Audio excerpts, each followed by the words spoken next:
পাতলা গুলো খাচ্ছি তাহলে আপনারা দেখতে পাচ্ছেন কত পাতলা ঘোলা খাচ্ছি, একদম আঙুল ঢুকবে না আপনাদেরকে একটালি ঘোলা খাচ্ছি দেখতে পাচ্ছেন আপনারা। তা আপনারা আমার চ্যানেলটা ফলো করতে থাকেন।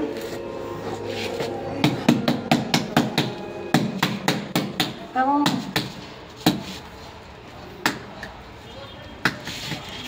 আমার চ্যানেলটা ফলো করতে থাকেন, আরও সিস্টেম আমরা বুঝবো যে কীরকম করে টাইল লাগায়, আরও দেখাবো সিস্টেম কেমন করে টাইল লাগায় আর কীরকম সিস্টেম আছে আপনাদেরকে বলেছি।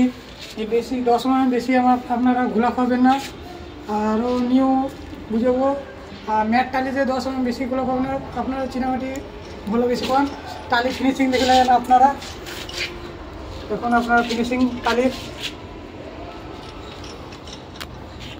বাড়িতে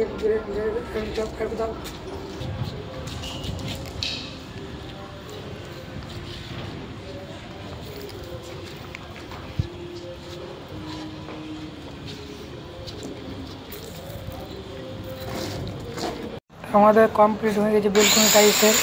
আপনারা ফিনিশিংটা দেখতে পাচ্ছেন খুব সুন্দর হয়েছে, খুব সুন্দর ফিনিশিং হয়েছে। তো আমার ইউটিউব চ্যানেলটা সাবস্ক্রাইব করবেন এবং লাইক করবেন, কমেন্ট করবেন। আর যারা যারা ভিডিও দেখছে ফেসবুকে, ইউটিউবে, ইনস্টাগ্রামে, তো আপনারা ফলো করতে থাকবেন। আরও সিস্টেম নিয়ে আসবো আগ্রহ। জয় হিন্দ।